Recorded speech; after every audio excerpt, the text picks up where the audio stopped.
जो court of session है ये आपको न्यू लॉज के अंडर मिल जाएगा सेक्शन 8 के अंदर।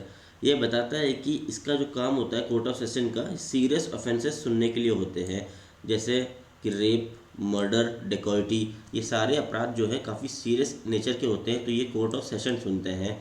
इस कोर्ट ऑफ सेशन के अंदर आपको एक सेशन जज मिलते हैं जो कि अपॉइंट किए जाते हैं हाई कोर्ट द्वारा, और यही चेयर करते हैं सेशन कोर्ट को, यानी कौन, सेशन जज। सेक्शन 8 के अंदर न्यू लॉज के अंदर आपको मिलेगा, BNSS के अंदर। अब सेशन कोर्ट के अंदर कौन कौन होते हैं? सबसे पहले सेशन कोर्ट ये है सेशन कोर्ट, इसके अंदर होते हैं एडिशनल सेशन जज और दूसरे असिस्टेंट सेशन जज। जैसे नाम को ही आपको लग रहा है कि ये सब सहायक सहायक जज होते हैं, यानी असिस्टेंट देते हैं, असिस्टेंट्स देते हैं। और इन लोगों को तब अपॉइंट किया जाता है कि जब हैंडलिंग द वर्कलोड, जब एक सेशन के अंदर, एक डिस्ट्रिक्ट के अंदर नंबर ऑफ केसेस बहुत ही ज़्यादा होते हैं, तब ये दोनों जजेस भी वर्क करते हैं। किनके ऑर्डर्स पे? एक सेशन जज के ऑर्डर्स पे। अब पावर क्या होती है सेशन कोर्ट की? सबसे पहले पावर होती है कि ये सीरियस ऑफेंसेस जैसे रेप, मर्डर, रॉबरी, डेकॉइटी सुनने के लिए बाउंड होते हैं। ये कोई भी सज़ा सुना सकते हैं, लेकिन इनके ऊपर कुछ एक्सेप्शन होते हैं, जैसे कि ये डेथ सेंटेंस नहीं सुना सकते हैं। अगर डेथ सेंटेंस किसी को सुनाते हैं तो वह कन्फर्मेशन के लिए जाती है हाई कोर्ट के पास। पहले डेथ सेंटेंस सुनाएंगे, फिर हाई कोर्ट कन्फर्म करेगी, तब वह सेंटेंस एग्जीक्यूट होती है। ये आजीवन कारावास नहीं दे सकते हैं, या फिर किसी को भी इम्प्रिजनमेंट देते हैं यानी जेल टर्म, तो 10 साल से ज़्यादा नहीं दे सकते हैं।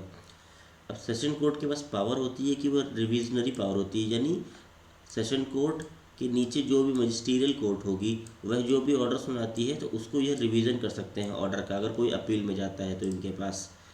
उसके साथ ही साथ can pass sentence death penalty. हाँ, ये डेथ पेनल्टी की सेंटेंस पास कर सकते हैं, लेकिन ये हाई कोर्ट की कन्फर्मेशन के लिए रहती है।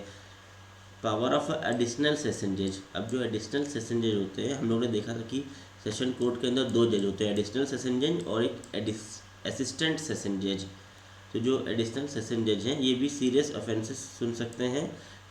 ये बस इनका वर्क रहता है कि सेशन जज के ऑर्डर्स पे ये लोग केसेस को सुनते हैं। सेम पावर होती है जो सेशन जज के पास होती है, वही एडिशनल सेशन जज के पास भी होती है। जब बात आती है असिस्टेंट सेशन जज की, तो इनके पास भी पावर होती है सेम, बट ये भी सेंटेंस नहीं सुना सकते हैं 10 साल से ज़्यादा। तो जो पावर सेशन जज के पास होती है वही असिस्टेंट सेशन जज के पास और एडिशनल सेशन जज के पास भी होती है। अगर आप हायरार्की और फंक्शन देखेंगे तो सेशन जज is administrative head of the session court. अब एक सेशन कोर्ट का जो हेड होता है वो सेशन जज होता है। अब cases are distributed among the additional and assistant session जज बाय द सेशन जज। जब सेशन कोर्ट को हेड कर रहा है सेशन जज, तो इसके नीचे होते हैं एडिशनल सेशन जज और असिस्टेंट सेशन जज। तो जब केसेस को डिवाइड करके भेजते हैं सेशन जज हमारे, और ये अपील सुन भी सकते हैं जो भी अपील फाइल होती है।